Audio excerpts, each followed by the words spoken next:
Thank you, Amanda. Thank you. Hello, everybody, and again, welcome to our Go Bold Hearts virtual volunteer fair today. We're going to hear from 10 organisations about what they do and about their volunteering roles. Just quickly, we are going to hear from Isabel Hospice, we're going to hear from Sported, MCR Pathways, St Albans Area PHAB Club, Lawn Tennis Association, Noah's Ark Children's Hospice, Sue Ryder, Church Farm Ardeley, East Herts Family Centre Service, part of One Up YMCA, and finally Active in the Community. So that's enough from me for the time being. So to start with, we're going to hear from Lydia at Isabel Hospice, who's going to tell us about the work they do there and the sort of volunteers they're looking for at the minute.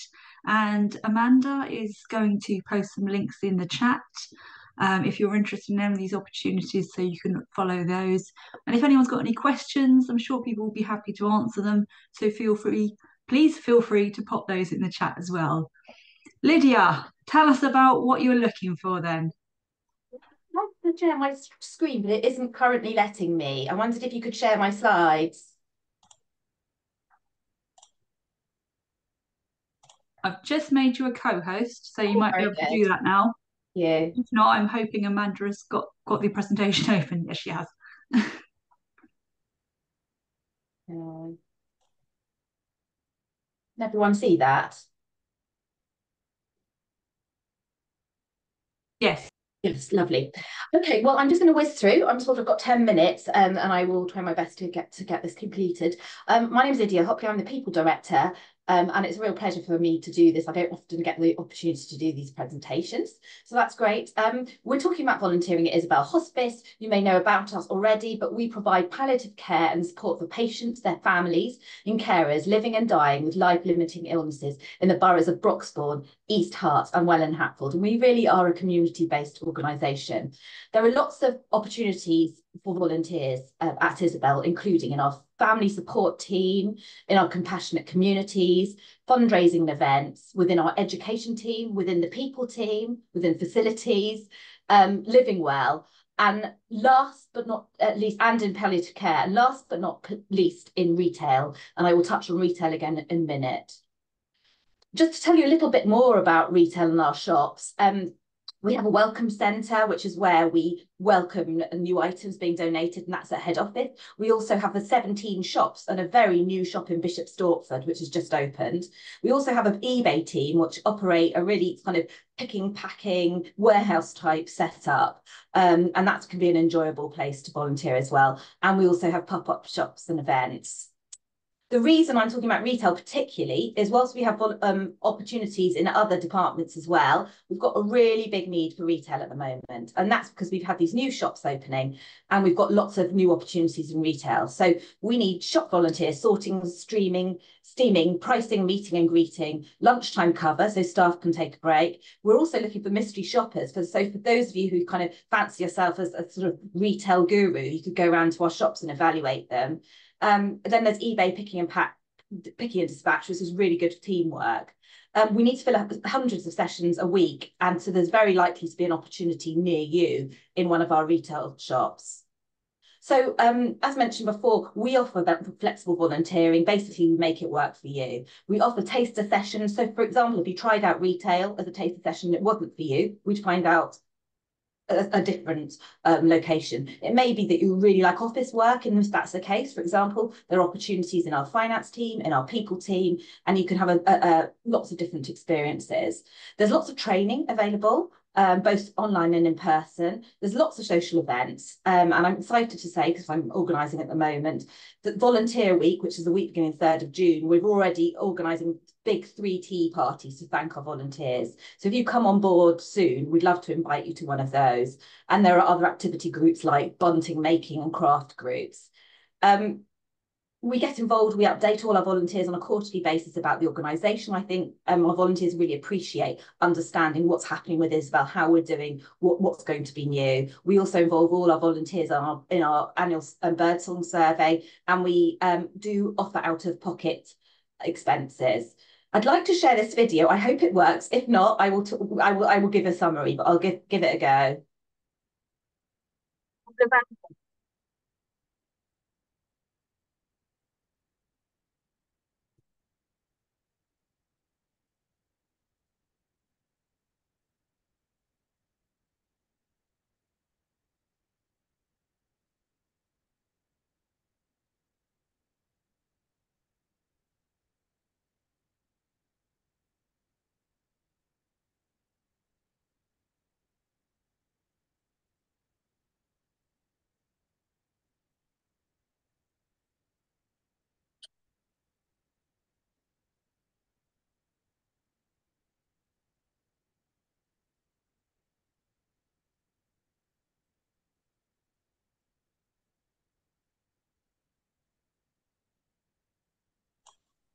just to say we're not getting the audio on this, but I Oh, you're think not getting the audio. Oh, it's that's still okay. giving people a picture of what is happening there. Oh, well, Yeah. that's a shame. I did suspect that might happen. I can hear it beautifully, but not so useful for you. I will go on to the last slide. Just to say, basically, just to tell you, the video is really just to show that we've got lots of different volunteers in different parts of the organisation. It shows volunteers in our retail operation, in our clinical, in our offices. It even at the end shows us our special volunteer dog. So just to show we have a wide range of volunteers. So if you want to find out and know more, please call us on this number or email us at this address. And if you go to the Isabel Hospice website, you can apply online now, which is hopefully nice and quick and efficient. And if you scan that QR code, you go straight to Isabel Hospice application form. So many thanks. That's me done. I'm sorry about the video. There we go. I suspected that the sound might not work. I will hand you back over. Thank you very much, Lydia. Yeah, we do. Sometimes videos work and sometimes they don't, unfortunately. So from what we could see, it did give an idea of the range of volunteering opportunities that you have at the hospice there. So thank you very much for sharing. Lydia did also mention in that presentation about out-of-pocket expenses. And just so if people are not haven't volunteered before, that organisations should reimburse you for any reasonable costs from your volunteering. So if you have to travel somewhere or maybe food expenses, something like that, you will need receipts and things like that because it has to be for what was actually spent. They can't just give you a sort of lump sum. Can I just add one more thing in there because it's quite a new policy for us, and we found with the cost of living crisis, what we wanted to do for those who are, let's say, volunteering for a full day in a shop, you get a subsistence lunch, so you'll have your lunch paid for, and it's also for parking, because we want to make it open to all, basically. And I think that lunch offer for a full day really does make a big difference. Yeah, that's brilliant, Lydia, because volunteering shouldn't just be for people who can afford those out-of-pocket expenses. Volunteering is supposed to, make you feel good, obviously, because you're doing something for a charity and helping people and helping your community. But you might also be learning skills and things. So it shouldn't be restricted to people who can afford to pay their own way. It should be okay for everyone, and then not worrying that they can't afford food and things. So if people who are from different backgrounds, perhaps people who are deprived and are a bit struggling, if they get to volunteer, they do understand about other people in their situation. They've got a bit more idea about that sort of thing.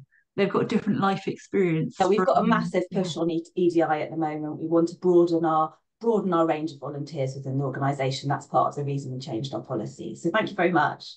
Yeah, thank you, Lydia. That's lovely. So we're going to move on now.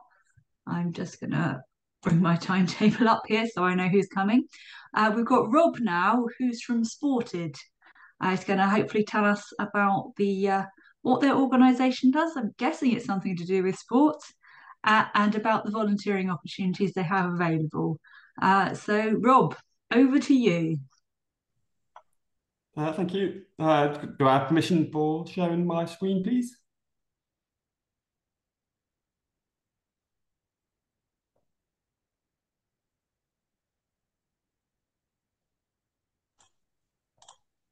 I've just made you a co-host, so that should be okay now.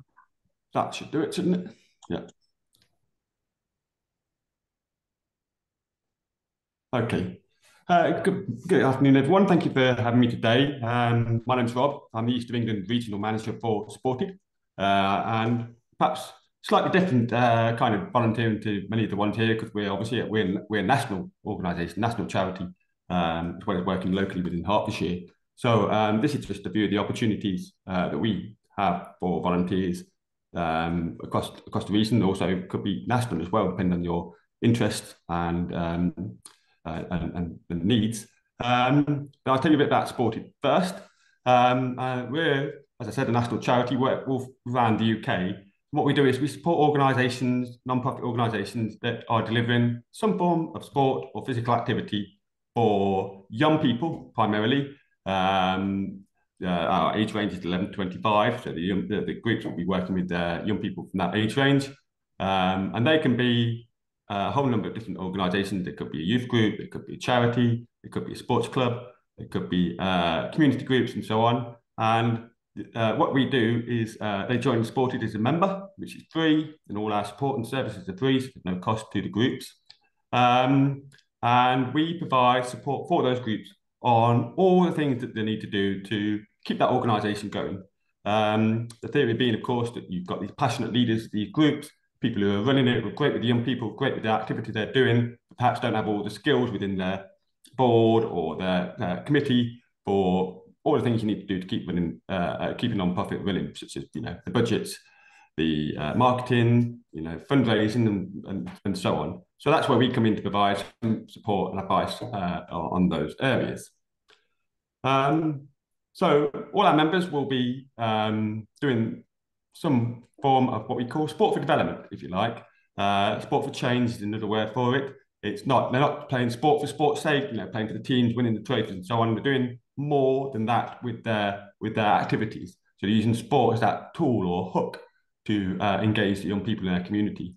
So on the screen, you'll see all the areas that they could be focusing on through their organisation, through their activities. It could be, using sport as a tool to reduce crime and social behaviour in their local community. It could be about the inequalities. It might be around disability sport, so getting more young disabled people active, and also bringing the community together. So activities that enable young people to be part of their community, their self-esteem and well-being and so on. So they'll be working towards one of those outcomes just by doing the work they do. They don't need to identify this. It's just to give you an idea of the type of groups, activities that they're doing. And we've got nearly 3,000 members across the UK. And most of the groups we work with, including in the local area in Hertfordshire and so on, they're more likely to be located in more deprived, disadvantaged areas of the country. And nearly 2/3 of them are entirely voluntary-led. So they're volunteer-led. They've got volunteers themselves who are doing all the work behind all this. And most of them are very small. Nearly 1/3 have an income of under £10,000 a year. So really small, volunteer, grassroots-led organisations just doing some work in their community. And we currently have, as you can see on the screen, just over 200 volunteers that support Sported. And so they've got a network of volunteers from all over the UK as well. And in the East of England, I'm the East of England regional manager, so this is the area I cover, which includes Hertfordshire.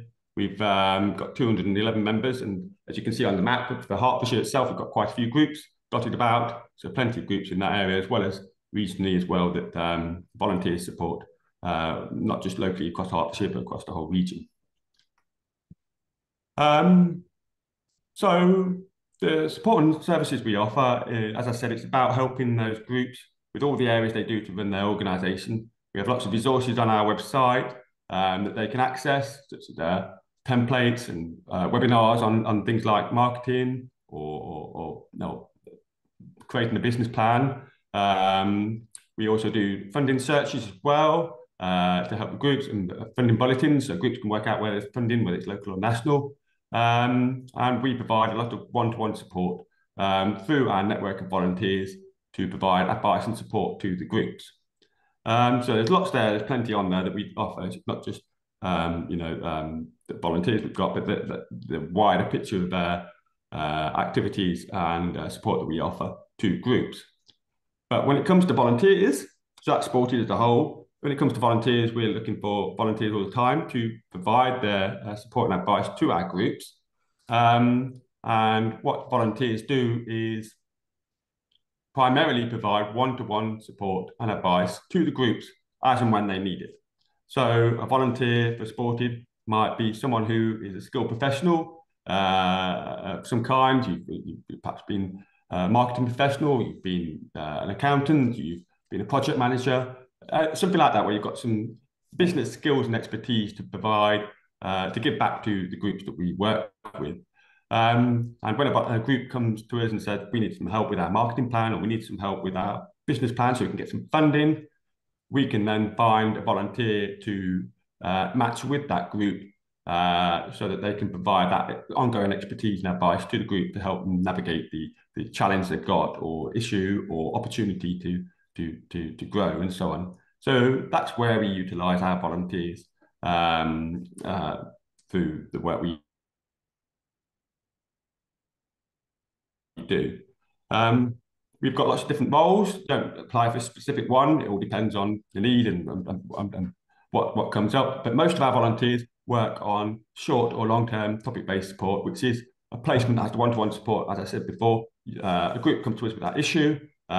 We assign a volunteer with them, assuming they've got the right skills and experience and they're available. And off they go and have that chat with the group and try and work out with work them through the issue they're having at the moment. That could be short term, it could be a couple of a month or so, a few phone calls, or it could be really long time, up to a year, working one-to-one with that group to help them create that big business plan and go for the funding that they need so they can really make transformational change to their organisation. But we also have, sometimes we have volunteers who will deliver a webinar for us online, so they talk about their expertise, talk about how it impacts the groups we work with, and that can be online as we are now, and groups can listen to that whenever they want to. Sometimes we have specific projects as well, where you're providing support for groups in a particular area, and currently we do have a project in Hertfordshire doing exactly that, so there's plenty of opportunities there as well. And sometimes our volunteers also help Sported directly, so we have a volunteer who's from Hertfordshire actually, who's helping us with our membership offer, how we help, what we offer to our members, and he's helping to drive that forward for us as an organisation as well. So yes, so that's volunteering kind of in a nutshell. What we do really is you sign up as a volunteer and we keep you on our database, and when a role comes up, we will signpost it your way, and if you're interested, you can say yes, and away you go with that support. It's very flexible. There's no real commitment to it. You can do it dip in and out whenever it's right for you. And you occasionally we have opportunities to get together as a volunteer team across the region as well. We met in Hitchin just before Christmas. That was nice to get to know other volunteers as well. And we do cover travel expenses. So if you're traveling across different parts of the country, but there's no need for a DBS check as well for this role. I should point out for the practicalities purpose that we assign volunteers usually on a regional basis. So obviously, as I said, I cover the East of England region. That could be anywhere across the East. We do have quite a few groups in Hertfordshire though. So if you wanted to stick locally, you just want to help groups in Hertfordshire, that's okay. We can make sure that's a condition of your support. But usually our volunteers will be able to support groups in other parts of the country, usually by video calls and phone calls and so on, and provide just as good a support there. So sometimes it is face-to-face as well if it's local as well. You can go out and meet the groups and see them in their patch and see how they operate, and some of the volunteers really love doing that. Yes, that's kind of what kind of we're offering as a volunteer to you guys. Just a couple of examples locally, so you can see what we're doing. We've supported Stevenage Cycling Hub recently. They're in Fairlands Park in the centre of Stevenage. And we provide them with one of our volunteers, a volunteer consultant, and he's helped them with their long-term plan so that they can work out how to be sustainable. They're running that project in the park, but they're not quite sure about the funding and how they're going to deliver things and make themselves more sustainable. And so the volunteers provided that support, and it's also helped with finding funding to apply for so that they can keep themselves going. That's just finished and been really successful and really helped the hub itself. And also we worked with a group called Ardeley in Watford, and that was to help them with their short term, which would help them just understand their plans as well. What sort of thing could they be looking for? How can they make themselves more sustainable as well? And also how they can influence local stakeholders. So how can they make sure that, we're here, what can we do to make a difference in our community, working with the police and the local council and so on, so that they can obviously get more resources, more help for their organisation in their community.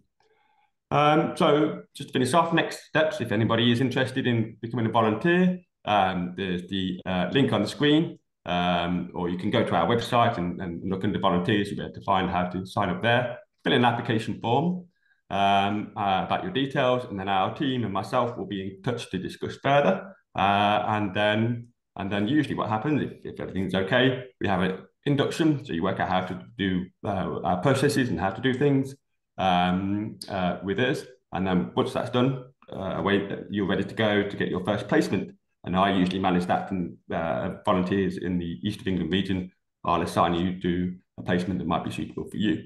So yes, that's it from me. If you want to get in touch, we've got my details on the screen. And you can find me through the Sporty website as well. Thank you for listening. Thank you. Thank you very much, Rob, for that presentation. It's great to hear about what your organisation is up to. And it sounds like you have some quite interesting and flexible volunteering roles. Volunteering roles, not just old ladies in charity shops, which is some people's very sort of stereotypical view of what volunteering is. There's lots of very different roles, some quite flexible, some want a bit more commitment, but there really is something out there for everyone. I see some of the roles on Go Roll Hearts and think, wow, that sounds really interesting. That'd be a great role for the right person. So there is a role out there for you. So again, thank you, Rob, for joining us today. I'm going to move swiftly on. Next, we have Ernest, who is from MCR Pathways. So hi, Ernest. Are you going to tell us about what your organisation does and about your current volunteering roles? Thank you for joining us. Thank you so much, Deborah. Thank you, Amanda, and thanks to all of you for putting this together. And I want to say very good afternoon to everyone here. We are happy to have you, really. Thank you so much for being here. Deborah, I've got to share my screen. Is it possible to please give me permission to share my screen? Is that okay? I've made you co-host already. Hopefully I've made everyone who needs it to be co-host. But if anyone there is a presenter, please if you can put your organisation in your name, and then we'll know who you are. Thank you. Thank you so much. And to all of you, I've got 10 minutes. So what I'm going to do is I'm going to scan through the pages. I'll skip some of the slides so that I'll be able to bring you the highlights really of who we are, what we do, and how you can get involved, even as you are here. So my name is Ernest Moses. I'm the mentor recruitment manager, or the volunteer recruitment manager for MCR Pathways. Now, MCR Pathways is a mentoring charity. We are actually a nationwide mentoring charity. We offer mentoring for young people, or to young people. Now, I just want to say that the simple acts this afternoon for us, we have only one important role, which is volunteer mentors. So we are here looking for volunteer mentors, and we hope that we would consider coming on board to become a mentor of a young person. Now, our vision is that every young person, irrespective of their circumstances, would get the same education outcomes, career opportunities, and life chances. And over the years, we have measured our success by looking at young people's educational attainment, post-school destinations, increased confidence and engagement, and of course, their well-being. This has been the tool that we've used to measure how successful this program has been these past years. Now, we believe that mentoring helps build confidence, motivation, commitment, and resilience in young people. That's why we believe in it so much. So that's simply our vision, and just about who we are quickly. So this program was launched, or was started in 2007, and in a single school called St. Andrews in Scotland, and it was developed for 5 years. Then afterwards, it expanded across Scotland. Then the program was adapted here in Hertfordshire in October 2021. And currently we are supporting 400 plus young people on a weekly basis. And across Scotland and England, we are supporting 5,000 young people on a weekly basis. So our model gives young people the opportunities they need to thrive with the help of a mentor. What is the model? The model is a one-to-one relationship-based mentoring.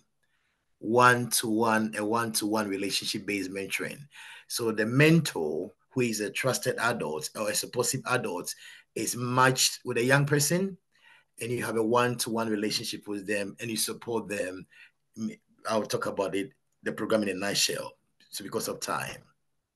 So the program in a nutshell is that pathway coordinators who are members of staff, who are fully, who are full-time members of staff, who are based in school, they are called coordinators. They coordinate this program. So they refer young people to our program when they are coming into secondary school, which is year 7. And year 7 and year 8, the pathway coordinators work with them. Then year 9, they are matched with a mentor. So mentoring starts from year 9. That is when they are 16 or 15 to about 18. That is in year 13 when they are leaving school. So they get that support. And of course, the young people join the program voluntarily. They are not forced at all. It's completely voluntary for them. Just like we look for mentors on a voluntary basis for them as well. So the mentor wants to be there. The young person wants to be there. That's what makes the program so unique. So unique. So it's an hour a week. Let me just talk about it quickly because I'm gonna have the time to talk about it. It's an hour a week we are asking. So if you are considering it and thinking about it, it's an hour a week that you would have to support a young person. You see your young person 1 hour a week in school. And during term time, you can go on holidays if you want, and you could also go on work, kind of trips if you have to. Just like any relationship, you let a young person know. This is what I was going to say all this time. So mentors are volunteer members of the public who care, meeting a young person on a weekly basis, during school time, one school period a week, which is 1 hour a week, a minimum of 1 academic year is what we ask you to stay with your young person for at least 1 academic year to just complete an academic year with them. Mentors are carefully matched, based on common interest to the young people, based on personality and the mentor's own experiences. So you are matched carefully with your young person so that you would have something in common with them, so that the relationship will work, so that you can support them effectively. So I'll just show you a video just to give you more or less like a good overview of our program, and I could talk to it a little bit because I've got about 5 minutes or so left. So this is a relationship between Jasmine and Debbie. So Jasmine was referred to MCR's program under Group 2. So there are 2 groups of young people you work with. The Group 1 are young people who are in care, who are in the care system. The Group 2 are young people that have some sort of difficulties at home, some instabilities at home that is affecting the education. So these are the 2 groups of young people. So Jasmine was in Group 2, and her attendance and behavior were causes of concern. So they were matched with a mentor. Please, let's watch this video, and that will give us, I hope it works. I hope it works. Working. I'm Jasmine, and I got involved in the mentoring programme because I was pretty badly behaved. My name's Debbie. I've been mentoring since October? Yeah. Yeah, October last year, which would be 22. I was quite gobby. I think that was the main problem. So I think I could have been seen as difficult to work with. But other than that, I think I'm all right. You're lovely. I think I still would have been the bad way I was if I didn't have a mentor. I smile a lot more than I usually do because I was so gobby. I just had such a horrible face on me, and I always looked moody against other people. But now I've just learnt to be more smiley and kinder like other people. You're very open, and I've learnt so much about your generation and words that I never knew about. And it's lovely. It's really refreshing. That's what I find really refreshing. I go home refreshed. I just thought it was going to be someone you just speak to about work and stuff. So I was off. It's like about work. I'm not really going to be too fussed if I don't go. Yeah. But then I realised that I could speak to you more about like my problems and stuff. You're quite a good listener, which is like the main thing I wanted, because, not to be a bit selfish, but I just love to vent, so it like makes things easier. I think we get along really well because we're both quite chatty, so like our conversations bounce against like one another. Yeah. You're probably the best pick I could have had, to be honest. We built trust with each other. You knew I wasn't going to talk to anybody else, perhaps. Yeah. I think, yeah. So that's good. And therefore it became more of a safe space, so that over time you don't get safe space immediately. It kind of increased. No, yeah. And so it felt you were able to open up more. Yeah. Yeah. I agree. That's good. It's almost like a blanket, because even though you have so many problems, like they can't really tell anyone. Like even if it's like a safeguarding issue, that's different. But like, yeah, it's just like a warm, like safe space. The fact that you might be attending school now on a regular basis is just brilliant. And if that's partly a result of this, then that's fantastic. I've seen how much it's changed me, like my personality-wise, and it's really improved. And I know like with my friends, it's improved them as well. So it's like, if it's improving multiple people, it's clearly like working. I think if you can help a young person just a little bit, then you're doing something massive. So that's what it is. If you can help a young person just a little bit, then you're doing something really massive. That's what our message is. So we say, if you care, you can, and you qualify. Now, these are evidence of impact from young people's own voices. Having a mentor has helped me to be more motivated at school. We did a survey in 2023 summer, and these were some of the responses we get of young people who have met their mentors, have had 10 meetings or more. 10 meetings or more. This is what he said. Having a mentor has helped me to become more motivated at school. 74% of them agree to that, And having a mentor has helped me to understand who I am and what my needs are. 75% of them agree to that. And several responses I can't go through because of time. But, the last few I would say is that we've made a good connection. 92% agree to that. My mentor understands me. 93% agree to that. Over time, we have built up a lot of trust. We had 96% of them agree to that. My mentor is a good role model. 97% of the young people agree to that. So every one of us, who mentor and support young people, make a big difference to their lives. And this afternoon, our ask is that if you are interested in making an impact and supporting a young person, just know that you're not just supporting a young person alone. You'll be supporting, the organization that you are coming from. You'll be supporting the community that you are part of. You'll be supporting the school as well, the school that the young person is in. So everyone really benefits for putting the young person first and be there for them. So the question is, a young person is asking, is that, could you mentor me? Could you be a mentor? So if you're interested in mentoring and you want to ask more questions, you want to know more, I'm just going to put a link in the chat. That link would give you access to our website. You could find more information there. You could register, or you could, put my email address there as well. So you can email me if you have any question. But if you have any question right now, I'll be happy to answer it if you have any time at all. Thank you very much for your attention. I appreciate it. Thank you. Thank you so much, Ernest, for telling us about all the fantastic work you're doing there. It's a great opportunity because it's quite flexible.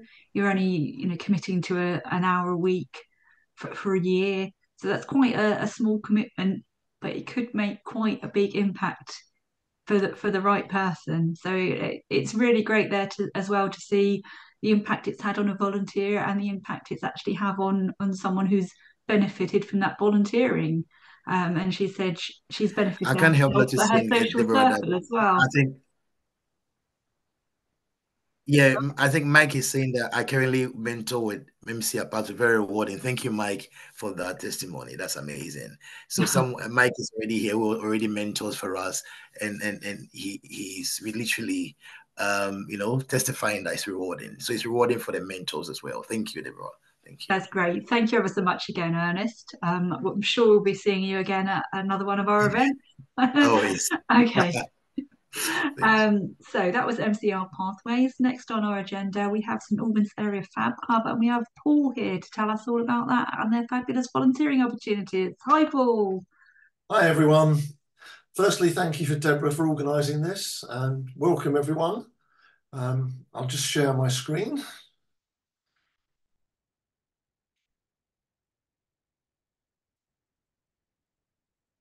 Okay, hopefully you can all see that.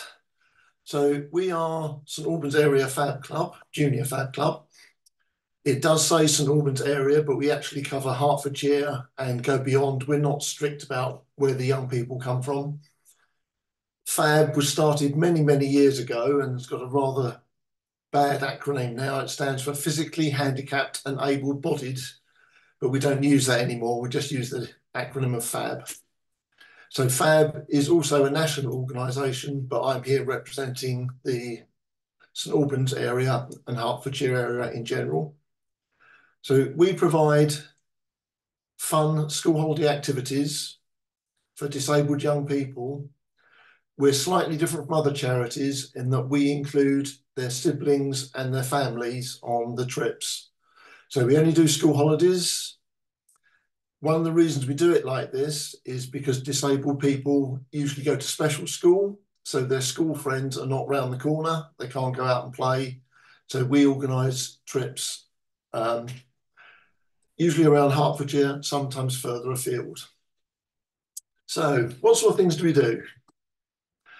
So we support physically disabled, so wheelchair users, visually impaired and hearing impaired.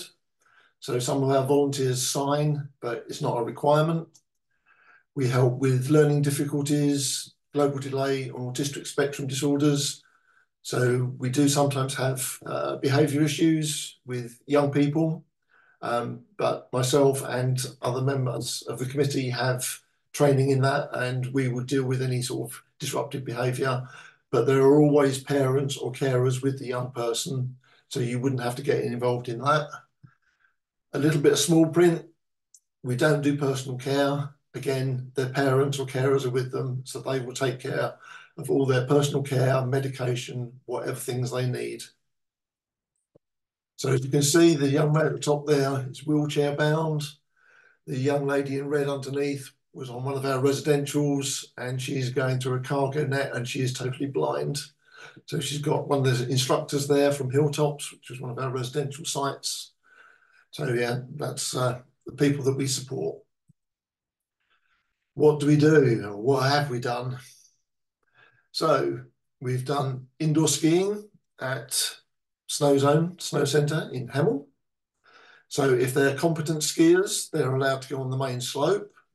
If they're learning to ski, we have a group session with instructors from the centre that teach them how to do the snowplow and other things. If they're wheelchair users, we have what's called a sit ski, which is basically a wheelchair on skis, where they have an instructor from the centre that takes them down the slopes. We do indoor skydiving. So we go to Milton Keynes to iFly. You can imagine if you've got a physical disability, being absolutely free of your chair or crutches or braces is absolutely amazing. We organise cinema and theatre trips. So we go to the St Albans Arena or to Chicken Shed, places like that. This is on our residential climbing. So those two young ladies are both visually impaired and they're absolutely fearless. So there they are climbing up a massive climbing tower. We go to zoos and farms, go to the seaside.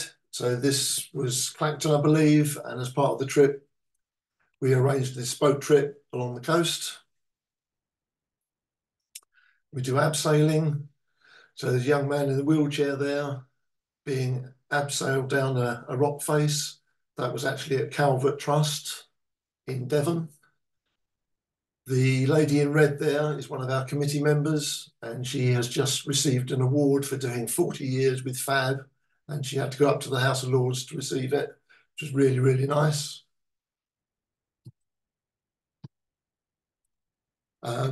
On a residential, they had a zip wire, and this young man here was really underconfident, but we managed to persuade him to have a go, and he loved it in the end. So it's probably about a 50, 60 foot zip wire from quite high, but he did really well. Archery for both physically handicapped and people, the mainstream people. I mentioned residential trips, so we do those probably every other year because they are quite expensive. So we usually go away for maybe 2 nights and we arrange transport and activities for the whole time and all foods all included. Kayaking and canoeing, we go to Herts Young Mariners Base near Cheshunt, where they've also got caving and team challenges. We go to museums. So this one here is Think Tank in Birmingham. Again, we arrange all the transport. So the young lady there is blind, the young man is autistic and enjoyed playing with all the experiments. We do a party every year, usually in New Year, and we make sure all the young people get presents. And this year we arranged an entertainer to come in to do a science show. I won't read the quotes, I'll let you read those. So these are from our family members.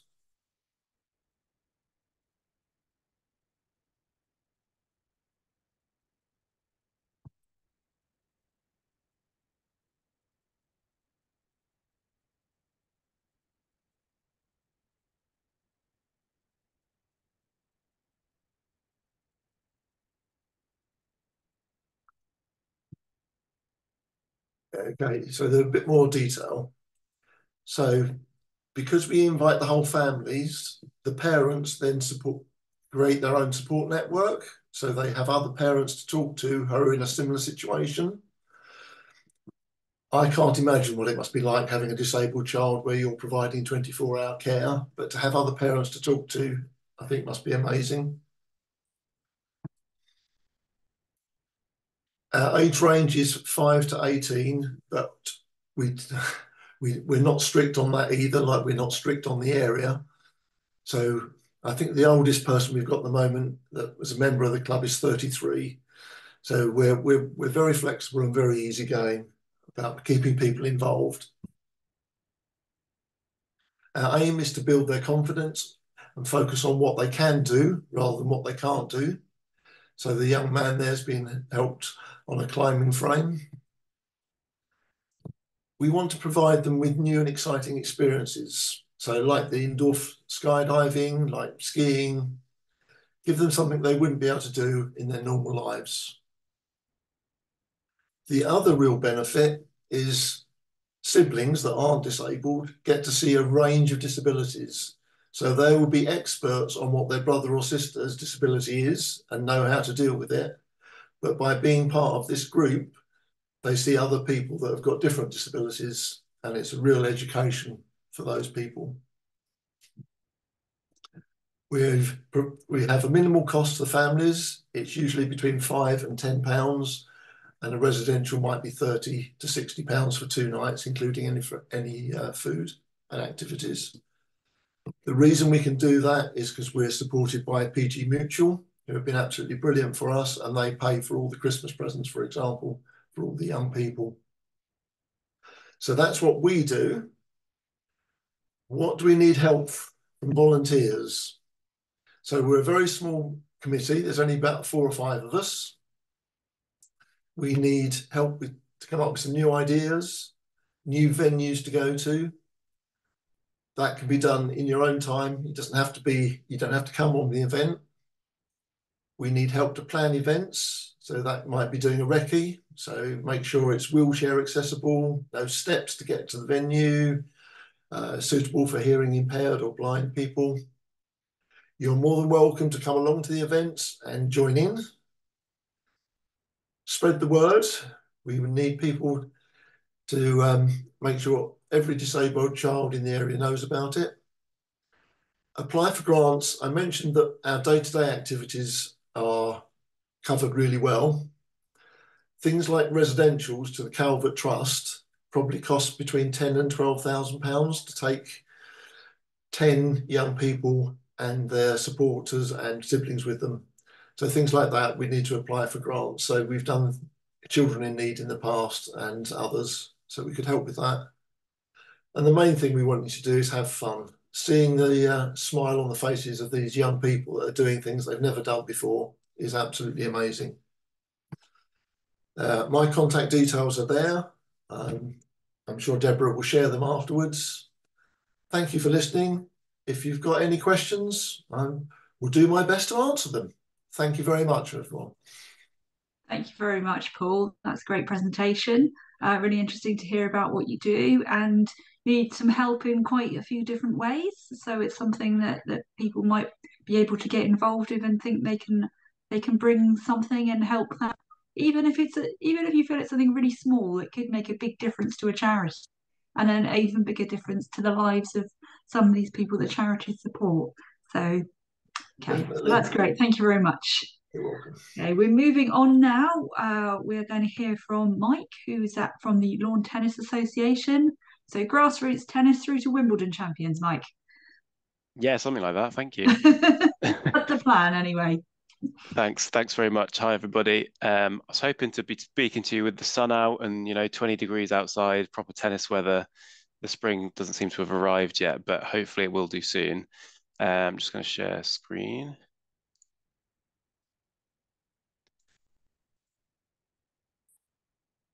So I'm going to talk to you today a little bit about tennis and specifically tennis in parks. So we at the LTA is the national governing body for tennis in Britain, and I work for them in the regional team covering Hertfordshire. And one of our aims, particularly this year, is to really boost tennis participation in parks. So you may not be aware of this, but actually parks are the most common kind of venue for people to play tennis.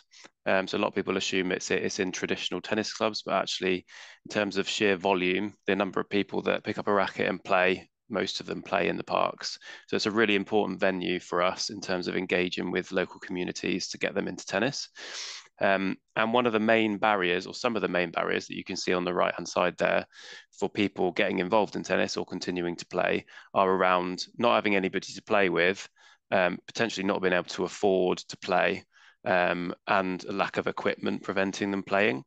Also, that big stat on the right with nearly 80% of players considering themselves to be more of a beginner standard, so perhaps lacking that confidence to seek out clubs, coaching sessions, things like that.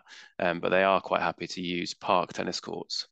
So that kind of forms the basis for free park tennis, which is what I'm talking about today. And the sessions we're looking to set up. So free park tennis is a 1 hour tennis session that takes place on a Saturday or Sunday morning on park tennis courts, and it's a volunteer run session. So the idea is it becomes something a little bit like park run, with that sustainability of being run by volunteers, not needing a trained kind of paid coach to run the sessions, and a really good way to kind of try and engage the local community onto their local park tennis courts. So the sessions are an hour long, as I said, 10 to 11 a.m. on a Saturday or Sunday, and they're run by two trained and DBS checked activators. So that's essentially what I'm here to talk to you about today, is to try and see whether any of you would be interested in becoming those activators. It's a free session, as is kind of indicated in the title, free park tennis, for everybody to attend. And we provide all of the equipment as well for everybody to come along and experience tennis. It's important to say that it's not a coached session, so there's no expectation from volunteers to have any kind of coaching background or even tennis background, really. All we really look for is the enthusiasm of those people who are going to engage local people into getting onto court and getting involved in that physical activity with all the kind of physical and mental health benefits that we know it can bring. In terms of requirements, as long as the park's got 2 or more courts, we can run the sessions, and we can try and get as many people on those courts as possible. The sessions are designed to really be quite family friendly, so all ages and abilities are welcome. Parents with their kids, any children under 13 need to be booked on and joined in the session by an adult. But apart from that, really, it's all welcome and just a great way to get on court and have a go at tennis. So in terms of what we're looking for, we really are looking for anybody who's got that real passion for engaging people within their local community to get active, get involved in tennis, have that real passion for,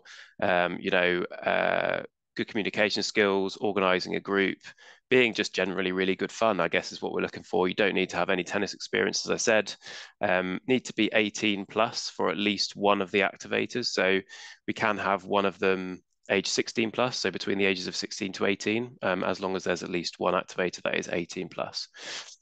We provide all the training free of charge. There's an online around about 2-hour training course which takes you through all the specific detail of what's involved in running the free park tennis sessions. Takes you through a bit of a safeguarding element as well to make sure you're clear on, where to direct any concerns that may come up. And then also a DBS check, just to cover off that box in terms of safeguarding. Everybody would need to have a DBS check that's getting involved in the volunteering. And you'd be part of a small team essentially within the park that would be running the sessions on a weekly basis. So ideally we would have, a little team of activators at each park with the ability to kind of rotate round. So everybody's not having to be there every single week, because we know that can be a big commitment. And we also provide the equipment. So either that can be stored on site or kind of coordinated to make sure that whoever needs it has got the equipment for that week. So as mentioned, we provide all the equipment, and also as a benefit to becoming a volunteer activator, you also get a free hoodie to kind of help you stand out when you're running the sessions. So as soon as you finish your training and kind of got connected up to a site where you're going to be running the sessions, we'll send those hoodies out to you. So you've got those as well. And in terms of benefits, obviously a really great opportunity to engage with your local community. So if you're thinking, well, I live just down the road from my park and I know there's some tennis courts there, a great chance to give back to the community around that park, meet new people, make friends. Also that one which is deliberately written in kind of gold at the bottom there around getting entry to the Wimbledon ballot. So Wimbledon tickets can be a little bit like gold dust. But yeah, as a volunteer at one of our registered venues, you also would be able to get entry into the ballot for tickets to Wimbledon as well, which is a nice little perk. And a picture on the right there of one of the sessions that we've got running at the moment.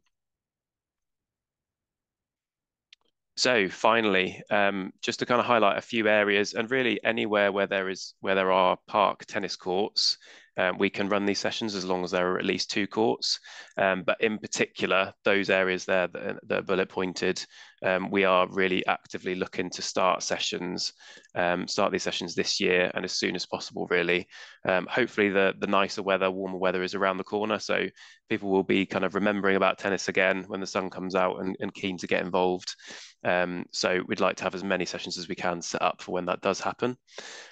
So if you're in any of those areas or anywhere where there are park tennis courts, please do follow the link. I'm sure the slides and that will be shared around afterwards.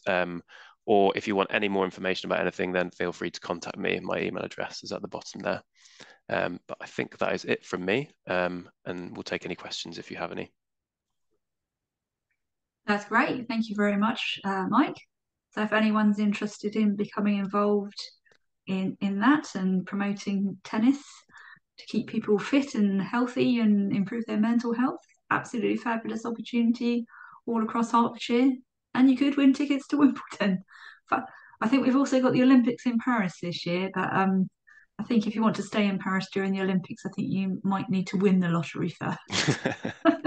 But that's another thing that might encourage people to get interested in sport. They see something, particularly if the British teams do well, which they do sometimes, then maybe that will encourage an update in different sports. So we'll just have to wait and see. But thank you ever so much for telling us about your volunteering opportunities. And I think Amanda has put some links in the chat if anyone is interested as well. Okay, so we've heard now from 5 organisations, another 5 to go this afternoon. And next we have Dan, I hope, from Noah's Ark Hospice to tell us about what they do and about the volunteering opportunities they have. Hi there, Dan. Good thing. Hi there. Tell us all about Noah's Ark Hospice. Yeah, sure thing. I'm just going to put my slides up as well. But yeah, hi everybody. My name's Dan. I'm the Volunteering Development Manager at Noah's Ark Children's Hospice. Thanks so much for having me.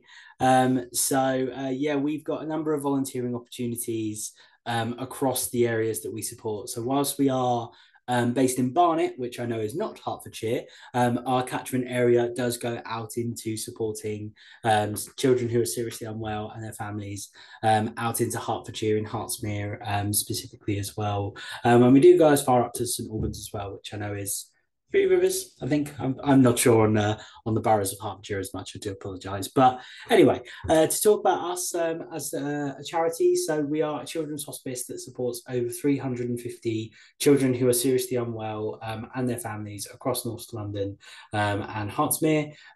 We started supporting children and families in 2006, and we started as a hospice at home service. So we had carers and volunteers supporting families in home, to be able to help to take away stresses and strains of everyday life that can be much more amplified by having a child who has a life-limiting or a life-threatening health condition. But since then, as a charity, we've grown and grown and grown to the point where we now have a state-of-the-art children's hospice building based in Barnet, just on the border of Hertfordshire and North London, really.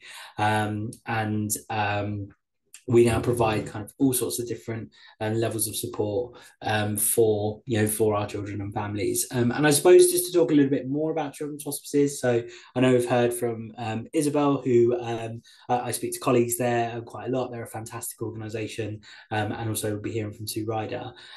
So I suppose to talk specifically about children's hospices.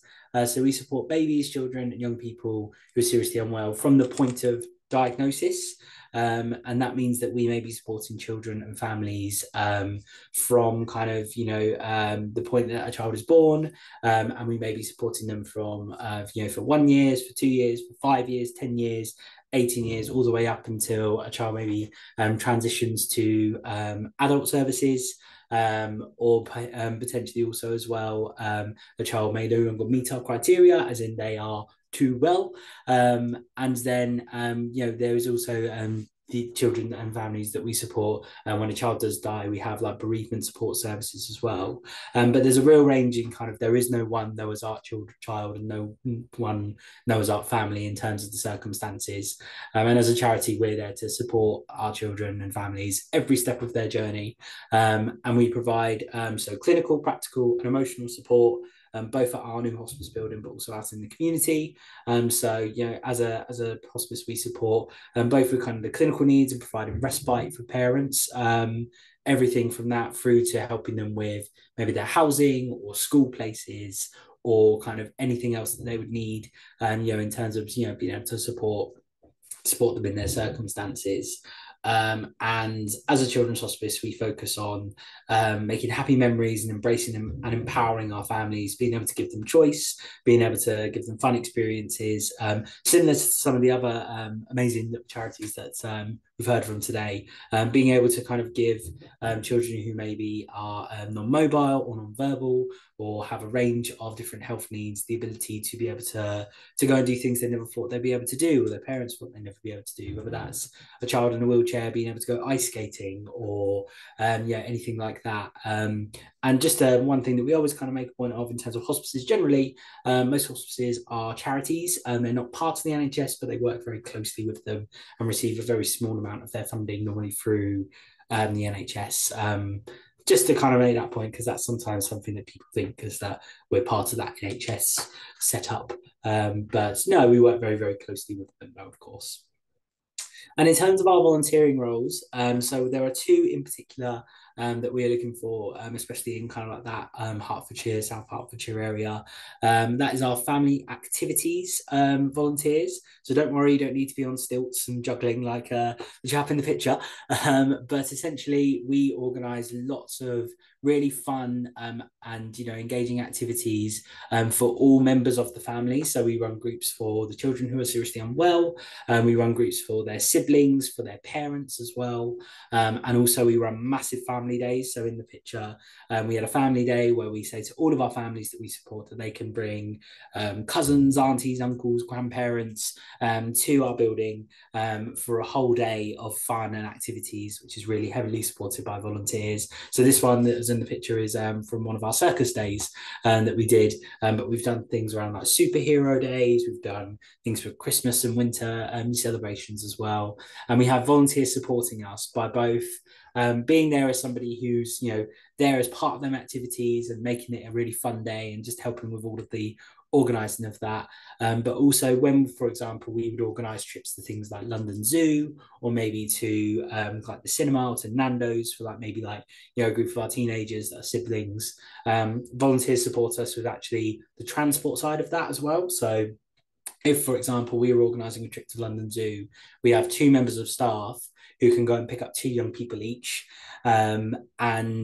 Essentially every volunteer that we then are able to get support, you know, for that activity, that means another 2 young people are able to come along, because in lots of circumstances, you know, the parents or legal guardians of that child may not actually be able to just take them there because of the 24/7, you know, kind of like care needs of their other children. Yeah, so essentially, you know, we have volunteers who support us by helping us with that transport, which is all coordinated, and the first time you do it will be supported by a member of staff. You're there to help them get to the activity. You're then there at the activity to help them have fun and there to get back. And we provide all of the training and supervision, you know, that's required to give you the skills, knowledge, and confidence to feel prepared for the role.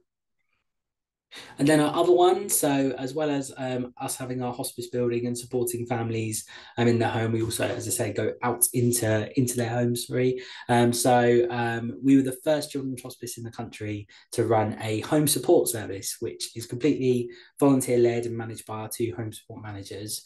And essentially, we train volunteers to be able to support a family that they're matched with, and they're supporting them in their homes by providing practical and social support. So that could be things like going in for a couple of hours a week or every fortnight to play games with children, or to help a sibling with their homework, or just to help with kind of them household jobs. And really the whole idea of the service is you're there as, you know, somebody who is an extra pair of hands in the home, supporting with, you know, things like if you're playing games with that with children, then that means that maybe mum and dad have the chance to be able to go and make a meal for the first time that week, you know, in their own kitchen, or to just be able to do the other little household jobs that they may not necessarily always have the time to do.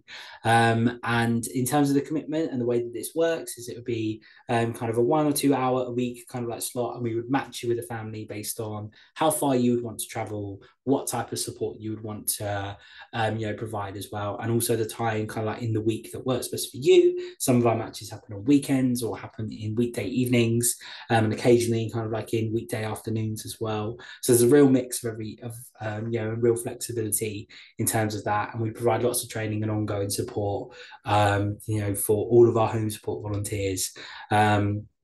I guess, yeah, the other thing that's just worth mentioning as well is with all of our volunteer roles, as kind of previously stated, I was sitting there going yes around the expenses. We cover volunteer expenses for all of your travel, and also for kind of like, you know, any kind of like food or anything else that you know, is needed. Also, because we're in London, we cover ULEZ as well, which is probably worth mentioning, because yeah, we wouldn't want volunteering with us to be something that you know, causes a significant financial cost for our volunteers, and it means anybody can volunteer. But yeah, home support is also something that we're really looking for more support of in Hertfordshire, and it's a real kind of like the smaller things you do can make a really big difference to the children and families that we support in Noah's Ark through home support. And there's much, much more as well. So we also have volunteer roles across what we do. So both in our hospice building, we're looking for more kitchen volunteers at the moment.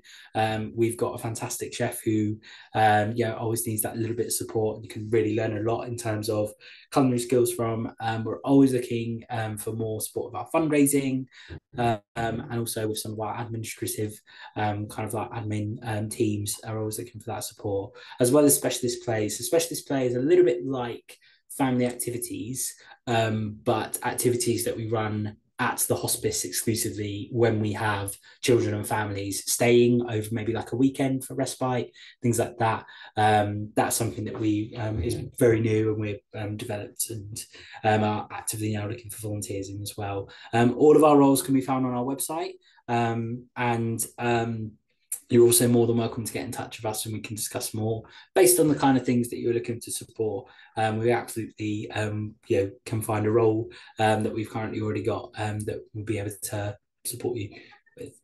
And then in terms of our commitment to you as a volunteer, we'll commit to giving you a high quality induction, training and ongoing support throughout all of your volunteering, as well as personal development opportunities. So we've had some volunteers who have started volunteering with us and then have moved into other volunteer roles, but also moved into maybe paid employment with Noah's Ark. We commit to also saying thank you and to doing lots of social events. So as previously mentioned, Volunteers Week is coming up very, very soon. So we are organising a big kind of like summer celebration for all of our volunteers, and we do lots of little regular things there as well. And as previously stated, we commit to paying out-of-pocket expenses for any volunteering that you do for us as well. So that was a very quick whistle stop of Noah's Ark and our volunteering, and hopefully that has something that is kind of, that you're interested in supporting us. So if you do have any questions or want to get in touch and just to discuss things a little bit more, please do get in touch with the email address that is on the page now. I will also pop this in the chat as well, just so that you've got it for future reference as well. But that's everything from me. Thank you very much. Thank you very much, Dan. That's absolutely great. Another opportunity where, you know, a small contribution per week can make a big difference to a family. Having that little bit of respite might make things a bit more manageable for them. As you can imagine, it must be very, very difficult having a child with you know, if they're involved with your hospice, it's pretty bad. It's not, you know, just a small thing. So that could make a big difference to a family. So another great organisation that hopefully someone out there would like to volunteer for. Amanda has posted the links to the Gave Our Hearts page for Noah's Ark Hospice in the chat. So please do feel free to get in touch with them if you think you could offer some help to that organisation. And thanks again, Dan, for joining us today. Okay, now we have the team from Ryder. I can see on my screen ready and raring to go to tell us all about what's on at Ryder. So over to you guys. Well, hello, my name's Dylan, and beside me I've got my two volunteers. I've got Sean and I've got Michael. Hello. Today we are actually speaking on behalf of Hemel Hempstead Store. Our retail coordinator, Gemma Rose, has asked us if we can deliver this presentation on behalf of the team for you guys. Okay, so I'll just go ahead and start sharing my screen. I just want to confirm, can everyone see the screen? I can see that, yes. Thank you. All right. Yeah, I can see too. Okay, so we'd like to talk about today about volunteering with Ryder in Hertfordshire. So who is Ryder and what is our mission? Well, Ryder has been founded by Lady Ryder over 70 years ago with the thriving mission of giving bereavement and palliative care. And that's what we are doing still today. However, Ryder has reconstructed and we are doing end-of-life support too, alongside the hospices. Would you like to take over, please? Yes, well, Dylan said, I'm actually a volunteer here. And it's kind of very essential and important, not just for the charity, but also for the community. We work with, you know, a lot of people. It also gives a lot back to the volunteers who may be lonely, don't work, need to actually gather their own skills to actually gain successful employment and progress in whatever their career. And interaction with, you know, many different people, it's very important to see that there's not one side of life. You've got to see all kind of ranges and different, you know, people's values and if people are struggling. So it's not all volunteering is not just about putting the hours in, it's actually making sure that you actually get to benefit for it as well, which is something, you know, I certainly do here where I'm working at Ryder. Yes, and we totally believe that every member of the team is the face of charity, whether it starts from the front of the shop floor, greeting customers, serving, accepting donations, or making the magic happen in the back with quality checking, hanging stock, processing stock. And we are looking to piece every puzzle in the team. So everyone brings something to the table with expertise, with their enthusiasm, essentially. Yeah, it's quite essential to actually have teamwork, because, you know, teamwork makes, you know, progress. It kind of makes, you know, the kind of organization work much better. So, you know, it's not only a benefit for the charity, but it's also, like I said, it's a benefit for people that actually are volunteering and, you know, coming into working with other people in the community. Okay. And we would like to discuss some benefits of volunteering, essentially. We do understand that already coming into the place is a big commitment. Therefore, we want to compensate as much and acknowledge these people by trying to offer travel refunds, because we do understand communities and, you know, essentially the living life crisis has hit. So I mean, charity shops are actually getting quite a lot of footfall of people coming in, because people can't afford, you know, general basics or essentials. So it's our kind of job to kind of aid people and, you know, kind of serve people with respect and honor. Yeah, so we actually going back to the first point, we do continuously tailor someone's needs and give them experience. We do not throw people in deep water. We do give a freedom, obviously according to standards, but we try to give freedom, and so people can bring initiative. And that way we had a lot of wonderful volunteers which have actually turned into food pay member staff, and they had an impact on the infrastructure on the charity that stands today. Yeah, correct. I mean, I would definitely have to agree with that. I mean, my first day, obviously, we get through all about health and safety, you know, the principles and the moral values and, you know, conduction in the shop. So it's kind of also just a nice refresh of how to conduct yourself and learn things, simple things like first aid, fire hazard, manual handling, you know, and these are all kind of things that can be put into various organizations and kind of, you know, help you in your career if you're going to not continue volunteering or if you're going to go into full-time employment. But obviously we want to have people kind of trying to volunteer as much as possible.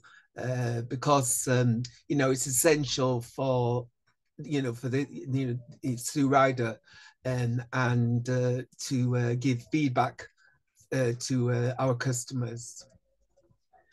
And besides that, is not only what we expect and what we can give, is actually what I was gonna say.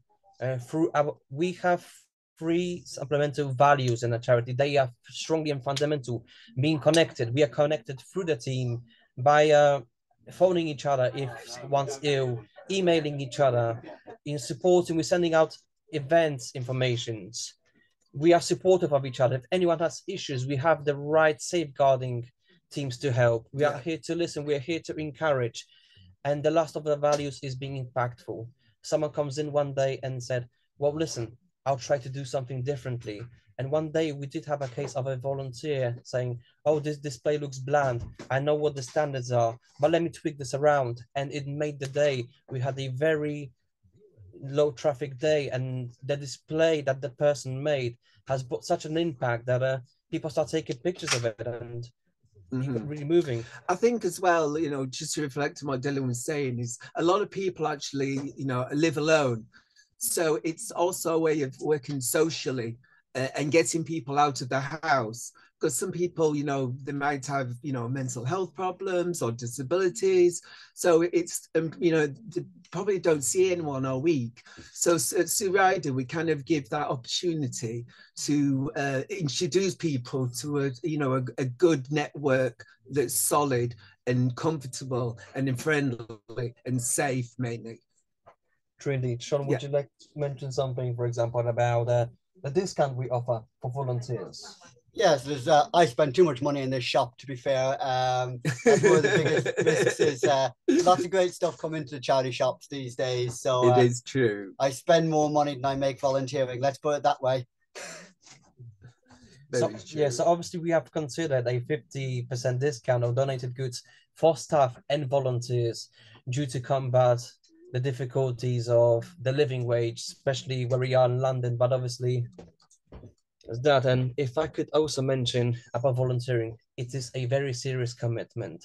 We try to signify this as a almost like work commitment, because even though we do accommodate people, we do not obviously pay for that. We cannot supply certain things like food, but I believe that we can give so much more in experience, and is a valid experience, retail experience, people experience, life experience, exactly, and various little nannies and crooks of expertise, which are just build it all up. So just to summarize some of the things, with our locations needing support, if you do have any questions and you're willing to find out anything more, you can scan the QR code, go on the link provided here, which is Ryder Volunteering. As an alternative, you can also contact Gemma Rose. I can give the details. Gemma Rose is the volunteer coordinator, and she is happy to carry on doing her wonderful job and get people on board, especially in Hemel Hempstead. Cool, thank you. If you do have any other questions, thank you very much, guys. Thank you. It was lovely to hear from you. It's great to hear from someone who is volunteering themselves and showing the difference it makes. You know, if you don't, you know, it can make you some friends, give you a bit of social life. But like you said, it's also, for some people, volunteering might be a route back into employment. Exactly. You pick up some skills, and more importantly, you increase your confidence, I think. We just to summarize, just believe that being part of the community, it brings back. If we give, it all comes back, and if you think about it, it upcycles to the hospices and make it fun. Yeah, you know, because we need all light in our lives as well. Which is I think you look like you're having fun there. Yes. And also, as I mentioned, bringing the light to people who are end of the life and the families who actually need that bereavement, which we support with. Yeah, absolutely. Thank you so much. Okay, thank you ever so much. Get back to your window display now. No. Yes. Right, let's get to work then. Yeah. Thank you. Thank you. So Amanda, I think, has posted the links in the chat as well. If you are interested in volunteering there with Sue Ryder, wanted to have what looks like too much fun. That's absolutely great. Moving on, we have Anne here, who's from Church Farm at Ardeley. I know they have lots of different volunteering opportunities up there, so hopefully Anne's going to tell us a bit about exactly what they do and how you might get involved. Hi, Anne. Hello. How do I do the my presentation thingy? Can you share that with people? We can share it, but I think if you go to the bottom and click on share screen, I think I've made you a co-host, so you should be able to do that. Alrighty, is that working? Yeah. Takes us a few seconds to load up. Okay. Yeah. Wow, I feel very technical here. Right. Hello. So my name is Anne de Bock. So I run rural care. I set up rural care at Church Farm, which is the care farm for people with learning disabilities. We also run a care farm at Oldham Country Park. I first want to tell you a little bit more about Church Farm. Has that moved on to the next slide? No. Yes, I think it has. Can you see the next slide? Yeah, I think if you put it in presentation mode, you could cycle through it, but we're on the second slide. So it's good now. Yeah, okay. So Church Farm Ardeley, so we are based between Stevenage and Buntingford. We're a community interest company, so we're a non-for-profit ecological farm. And normally, we try to just say in short, there's a lot to tell you about Church Farm, but I know I've only got 10 minutes. So we always say we're a farm for producing good food, we're a farm for wildlife, and we're a farm for people. So producing good food. So we're a mixed farm, which means we have livestock as well as vegetables and an orchard, and we produce soft fruit. Oh gosh, my battery's running low. We're ecological and we're a high welfare farm. We produce meat, eggs, and a wide variety of fruit, herbs, and nuts. And the produce we supply is available in our farm shop, in our cafe, in the meat and veg boxes we can deliver to people's doors, and in the pub that we run in the village as well. Sorry, my battery is running low. Sorry, that's not ideal. 2 seconds.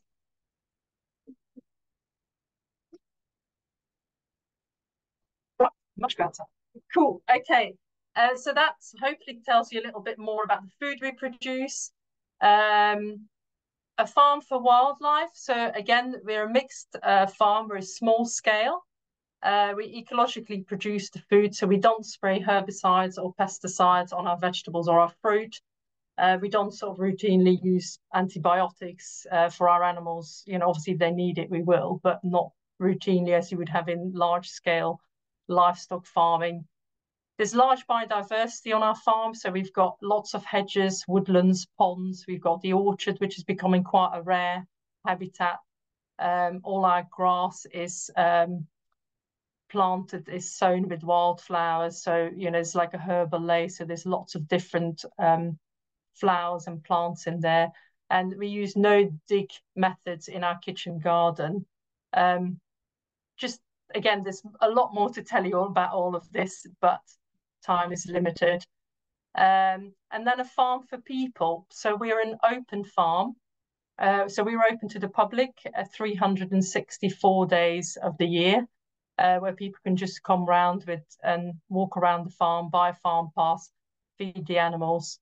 They can also get involved in activities on the farm, like lamb feeding at the moment, or collecting eggs, or lamb bottle feeding.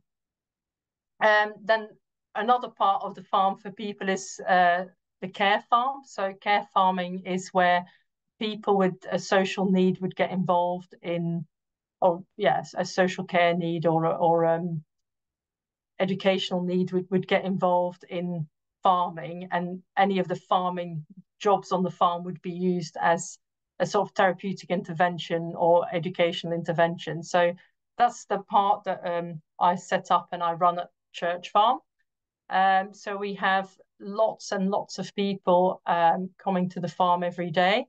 A real mixture of people with who quite able to people who have quite a lot of support needs. So we employ about 20 staff, and a lot of people would be supported on a one-to-one basis. So that could be because of behavioural issues, that could be because of medical needs, could be just because of their disability.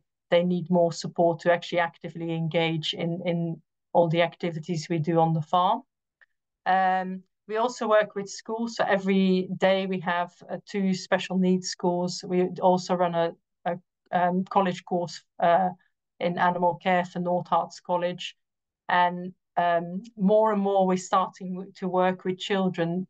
Since COVID, there's been a massive need out there. Lots of children didn't go back to school, or, you know, are not very happy in school. So we're getting more and more referrals through our Reach Out program, which is children that a lot of kids would have been excluded out of schools, or just at the risk of being excluded, come to the farm and engage in activities here. So for some of the kids that are at school still, we would be the carrot, I think. You know, if you work well at school, you can go to the farm on Thursday or whatever. And then some of the kids that are here that have been excluded out of schools, they will then sort of engage in activities here with still the idea that they will go back to school. And we've had, you know, very good success with some of the kids going back to school. WWOOFers, this stands for Worldwide Workers on Organic Farms. So a lot of people that are volunteering with us are from abroad. They don't need to be from abroad, you know, but we get a lot of people who are interns, so they will live on the farm and spend a couple of months with us under this woofing agreement. And it's really lovely because we get people from all ages and from all over the world. So that makes a really nice community on the farm.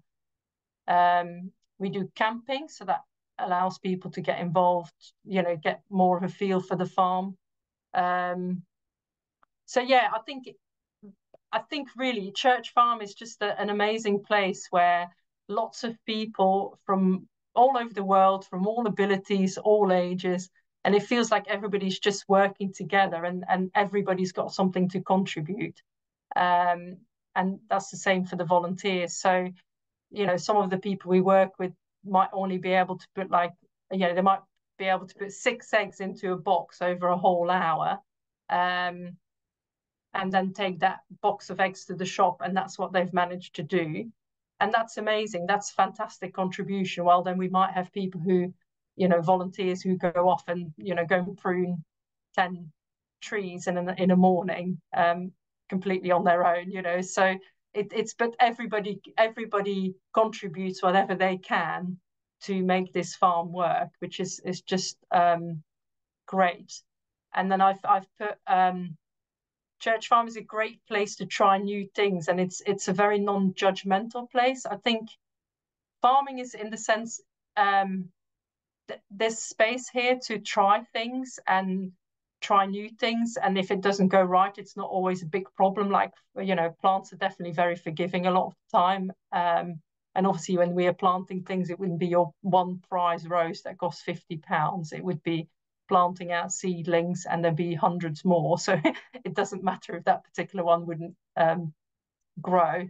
And I think it's sort of non-judgmental because, yeah, there's so much to do here that people just get on with it in a way. It's like, it's just what can you bring forward. So I think for a lot of the children that come here, it's not about, oh, you're not very good at this or you're not very good at that, which would be at school where they maybe feel not so good at certain skills. Here it's more like it's practical skills that matter. It's like, right, can you give me a hand, you know, moving this? We need to muck out the chickens.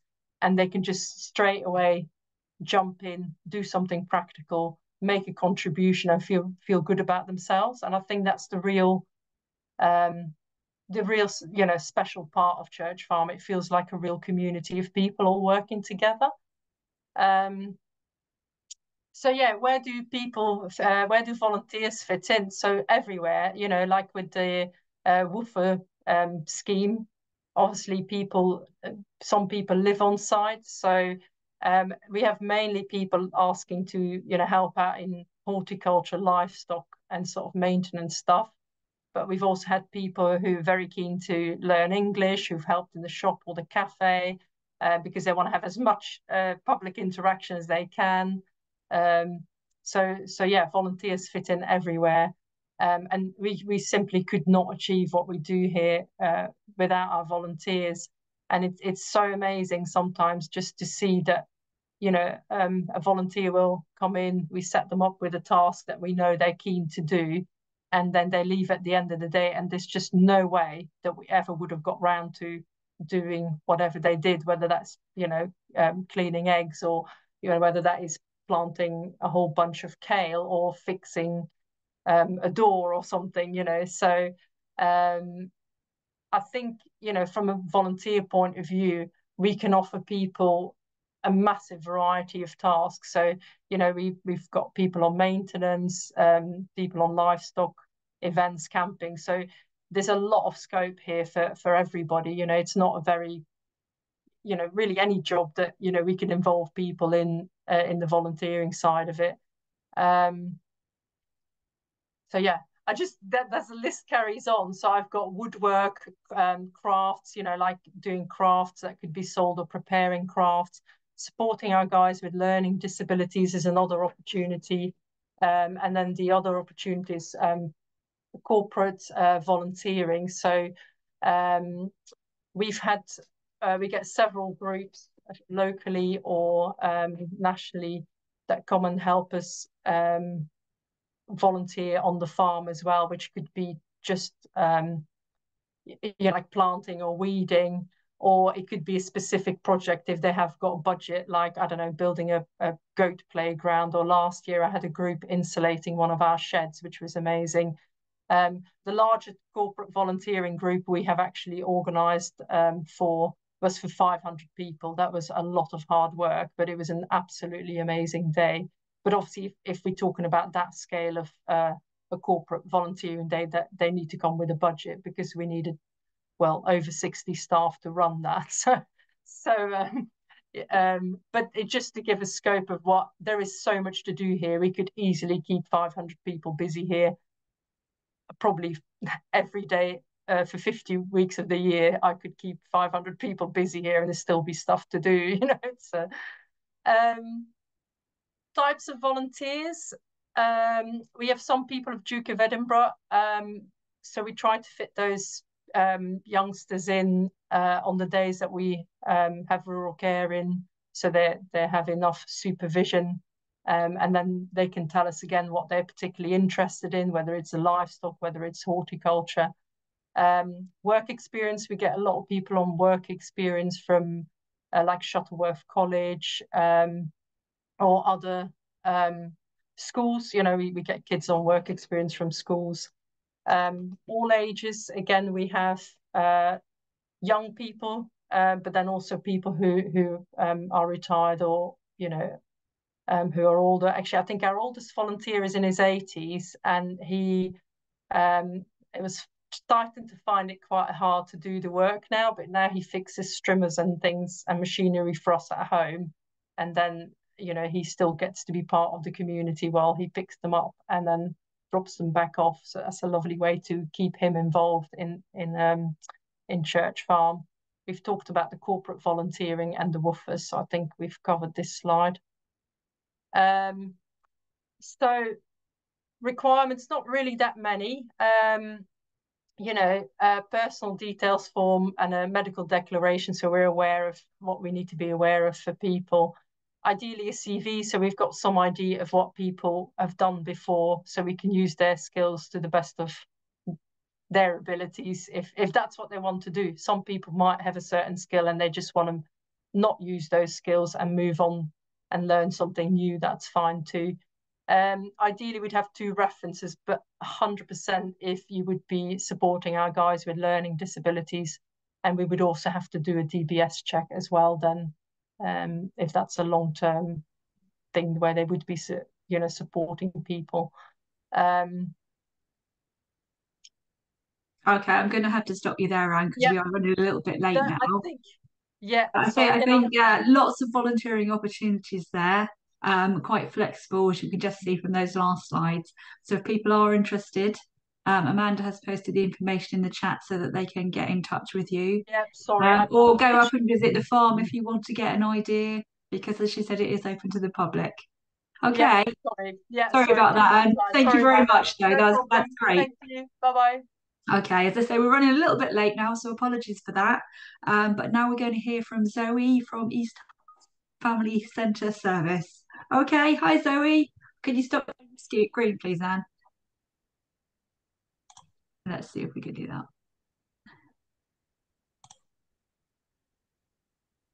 There we go. Hi, everybody. Hi, Zoe. Can you hear me okay? We can, yeah. Right, I'm just going to share my own screen. Can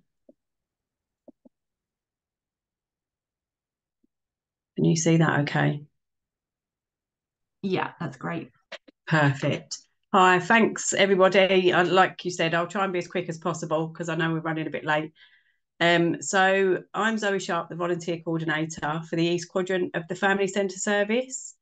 So we cover 3 main districts. So that's Broxbourne, which is Waltham Cross, Broxbourne area, and Hertfordshire. We then have East Herts and surrounding villages, as well as Welling and Hatfield. At the moment, it says on there we've got 22 sites. There's a kind of restructure going on at the moment. But we do have a lot of sites we cover, and we're looking for volunteers for all sorts of sessions and services across what we offer.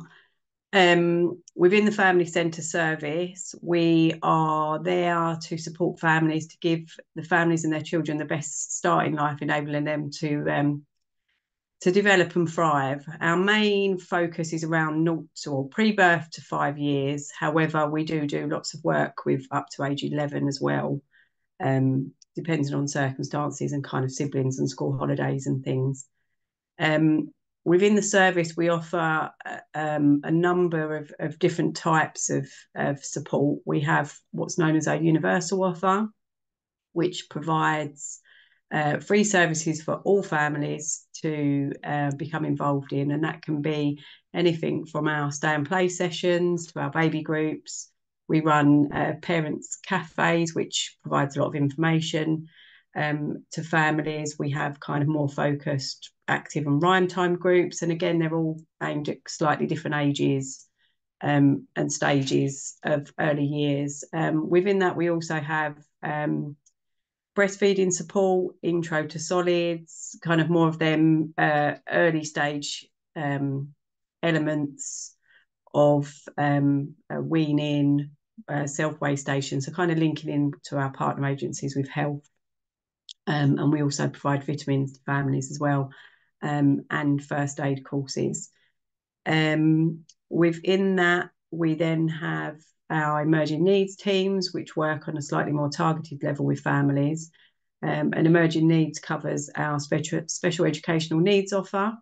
So we run specific groups to support families with children with special educational needs, or it may be that we have something called early talk. So the family may have concerns that children's speech is delayed. There may be cooking sessions or more groups around parenting advice. Like I said, them groups are often a little bit more targeted. So it may be that families are referred into them groups, or it might be they're invited to particular sessions based on their needs. And then within both, well, across all of the service, we have a perinatal team that specifically work with pre-birth to 1 year old, and they offer lots of work in conjunction with the health services. And that's where your self-weighs come in, and your weaning and baby massage.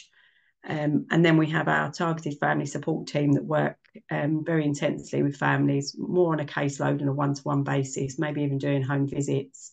And they support families with more complex needs, maybe a little bit more going on in their lives, that just need some more advice and guidance. And they run a lot of parenting programs as well, looking at different things, and that might be domestic abuse, physical health, routine guidance and boundaries, behaviours, and things like that.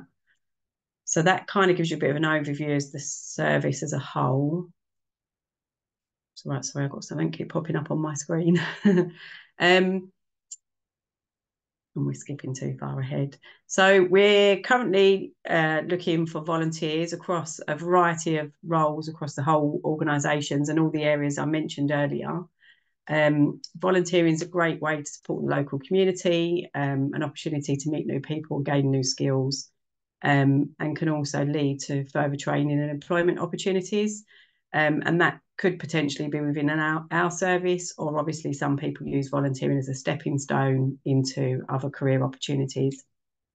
So with our own volunteer pathway, we have a really wide range of opportunities that we offer across the East Quadrant, ranging from quite low level opportunities to supporting some of the more targeted roles like we've mentioned. So it may be we have like an early start activity volunteer that just comes in to support a play session. So they may help with things like setting up and packing away, engaging with the children and families, getting involved with parents and signposting them to other sessions. Or it might be a more involved role around a volunteer that's got a particular interest in special educational needs, and they may be able to support some of them sessions as well. And then within that, we have other roles, such as gardening as well. As a volunteer, you would receive a full induction from us with full training and ongoing support. throughout the whole process and beyond once you're in a role. So as I mentioned, we've got a variety of roles here. So volunteer self-weigh station assistant, breastfeeding support assistants, home learning resource volunteers, becoming dad session volunteers, volunteer gardeners, emerging needs volunteers. We've got a new community walk and talk launching in the Bishop Stortford area. So we're looking for a volunteer to support that. I think it runs once a month on a Friday. And early start activity volunteers, as I mentioned. Another role that's fairly new to us is the community ambassador volunteer. We created this role based on feedback from lots of people that we have families that engage with our groups and our services, but they don't have that extended family support for somebody to look after their children. So they want to volunteer, but they want to be participating with their children as well. So that's why we developed the community ambassador role, to allow a lot more flexibility in terms of the role, so parents can attend with their children but feel like they're kind of adding to the group as well. And as it mentions there, if you don't see anything particular that interests you, then please still do get in touch, because we can always create more of a bespoke role and look at what exactly you're looking for, what your availability is, and see if we can match you up. And I'm sure we can be creative and come up with something that we can offer you. I'm not going to read all of this slide, but it gives you a little bit more detail about some of the specific roles. I have already put in the chat some links to the family centre pages, as well as One YMCA, who's our lead agency, to their pages, and just the contact email address. In terms of becoming a volunteer for our service, so we ask that people are 18 and over. We do take work experience students, and we do take work placements, which are obviously your 14 to 16 and 16 to 18. But in terms of volunteering, it is 18 plus. We ask for 2 references. Again, sometimes people can find that difficult, so there is some flexibility in there, that it could be a personal reference. It doesn't have to be a job reference. And if 2 references is completely impossible, then we can look at other ways of supporting you with that. We do ask for an enhanced DBS check, because all of our services are frontline facing, and we are working with vulnerable children and families. Next steps would be to complete an application form. You'll attend an interview. Interviews are all really informal. We have to call it an interview, but we keep it as informal and as flexible as possible. And as I mentioned, once you're started, you have an induction, and you're provided with training. At the moment, most of that is online. There are some mandatory elements around safeguarding and health and safety. And then also, once you're on board as a volunteer, there's always lots more training available that comes up all the time, that we can always signpost you to if you were interested. And then, yeah, just if you're interested, get in touch. I've just put on the screen there our telephone number, a couple of the websites that you can find more information on, the email address and the QR code. So that will take you straight to our inquiries page. On that inquiries page, there's a little bit more detail of what I've just spoke about. We are also on numerous social media platforms. So we're on YouTube, Facebook and Instagram. So yeah, you can always kind of look us up and sign up there. We're often posting out on social media updates and recruiting for volunteers as well. And that's kind of it from me in the main, unless anybody's got any questions. I'm just going to put it back to the other screen for a moment. Thank you very much, Zoe. Lots of volunteering opportunities there. I'm sure Amanda's posted links in the chat if anyone wants to find some more information. All the websites where organisations have them, you can all find links to them through from their page on GoVol Herts. So if you want to find a bit more about an organisation, you can go that way as well. So again, thank you, Zoe. Brilliant. Thanks very much. Thanks for listening. You're very welcome. Great to have you here again. We're going to move on to our last presentation of this volunteering fair. We're going to hear from Joshua Hardy from Active in the Community about their, I think it's the Park Play scheme. Yes, hear from me about Park Play. Hi, I'll just share my screen real quick. Hopefully, when you see it, give me a nod so I'm aware. Yeah, that's showing It's now. all good. Okay, so we'll start off with sort of introducing who these people are. So people with the green background, so Heart Sport and Physical Activity Partnership is where I'm from. And you've got Park Play, which is the main project, and obviously the Herts County Council. We sort of all the people that sort of orchestrate behind the scenes and have a little talk. And the people at the bottom are people who are on the field, sort of getting the instructors in, getting the volunteers in, and sort of delivering for us. So sort of like introduction to the team behind the scenes. So we'll try and play a video. This obviously might not work, it might work. We'll give it a go and see if it goes. We haven't got any sound. No sound. It's okay. It just means I've got to speak for it. So basically, it's like a quick little video. You can sort of see, like here, sort of the games and sort of atmosphere that's created going on. So you have a few speakers in here, but I'll do a quick little thing. So essentially, it's sort of similar to what was mentioned earlier with the free tennis, but this is more general play. So this is Park Play every week, 10 a.m. till 12 p.m. Families and children can come down and participate in some structured games or use the spare equipment and do as they want with it. We have a lot of different range of children. Some people don't really suit the structured games and just want to go off. So sort of volunteers and our leaders can go and play with them and sort of help guide them with their parents, or they can come get involved with the structured games, sort of do as they want. The whole point of the project really is sort of bring some life to the parks. So get people playing again, get them in the fields and sort of linking up the community. So we'll get into where we are. So we have 3 currently running, which is in North Herts, Broxbourne and Hertsmere, in Letchworth, Walton Cross and Borehamwood, and the respective parks are there as well. So ones are coming soon. So these are ones that we've had a lot of talks to and are launching in the next few months. We have in South Oxley, Three Rivers, and Helmet Hempstead, Decorum, which will come in the next few months, just before August, hoping to get them launched up.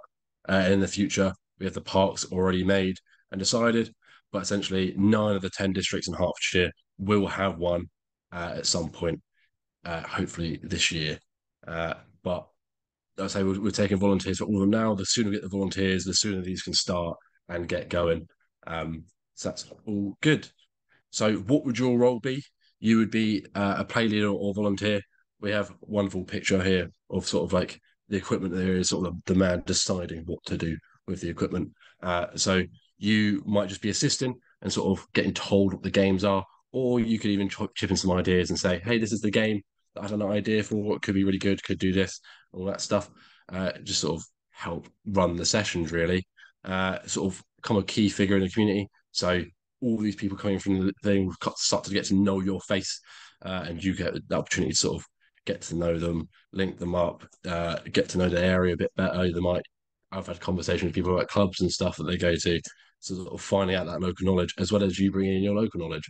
So you might be from the area where we might not be from that area, but it might be this is a really good group that we've never spoken to. So really interested to hear that and sort of market towards those groups.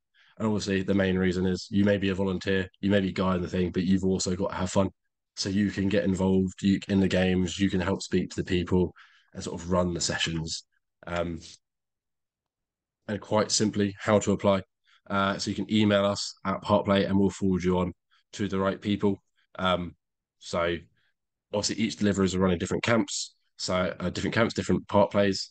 So we just sort of help pass you on to the right people. And all we'll need is your name, your age, why you're interested, and whether you've got a DPS or not. And preferably, if you've got a cover letter, just a little bit, just to say a bit more about yourself, introduce the character and things. The DBS, it's sort of nice to have because it means you can lead a bit more. But if you don't have it, you just basically, we can't leave you alone. We can't let you go by yourself with a group with and whatever. We'll have to basically monitor it a little bit more, but it's not a need. If you come and volunteer and you want to be around a bit more and you feel like you're ready to step up to become a proper leader and rather than just assist, we do also have free training on offer. So that in that training you get first aid and a DBS as well. So which can be used outside of Park Play. So it's also a nice little thing in case you really enjoy it and want to get involved more. That basically just means that say if our main play leaders can't get along or can't be there one week, you can sort of take over and be like, "Oh, I'll run the session this week." It's completely fine.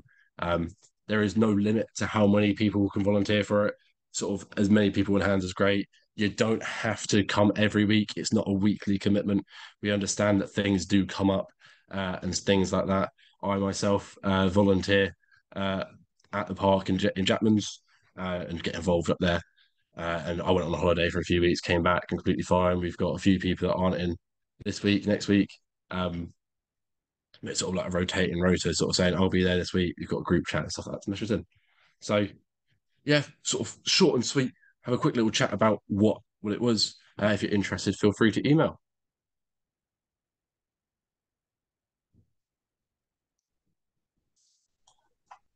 Thank you very much, Josh. Hope everyone enjoyed that presentation, and if you feel like getting involved in something active, hopefully there's something going on in your area.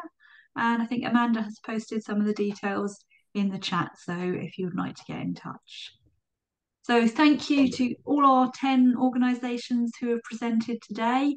I hope you who came along to listen, I hope you found it interesting. I'm sorry we're running just a couple of minutes over time. We'll wrap this up in a minute, I promise. All the links went into the chat. We have recorded this, as you know, and we will send this out. So if there's something you wanted to watch again, or you wanted something from the chat to pick up a contact for someone, you'll be able to check back and see that. I think we're going to post in the chat, if Amanda hasn't already, if you came and watched this volunteer fair today, we just do have a quick feedback survey. So if you can spend just a couple of minutes just to let us know what you thought of the event, were there any opportunities you were interested in that you might apply for, and if you think there's anything we could do differently either for this event or there's something else you would like to see from GoVol Herts in the area of volunteering, that would really help us to help you. It's absolutely great.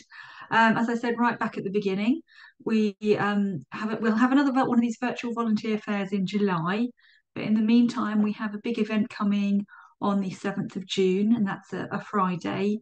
The GoVol Herts team will be in the Market Square in Hitchin. That's by the Picture and Piano pub and Waterstones, that area there.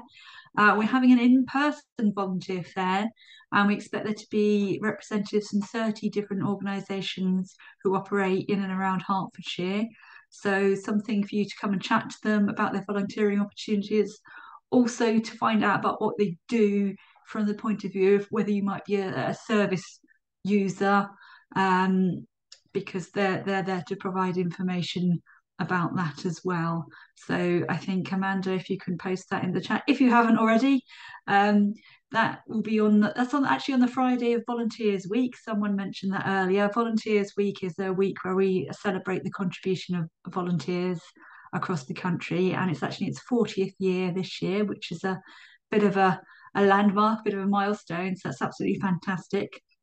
And it is also, we're having a crossover with something called the Big Help Out, which ran for the first time last year. I don't know if anyone attended our volunteer fair in Hitchin last year. That was linking up with the King's coronation. Obviously, Charles and Camilla have always been very big on volunteering and supporting communities. So we're crossing over Volunteers Week and the Big Help Out this year. So there should be a link there to our Big Help Out page on the GoVol Herts site, and we'd love to see some of you at our volunteering fair then.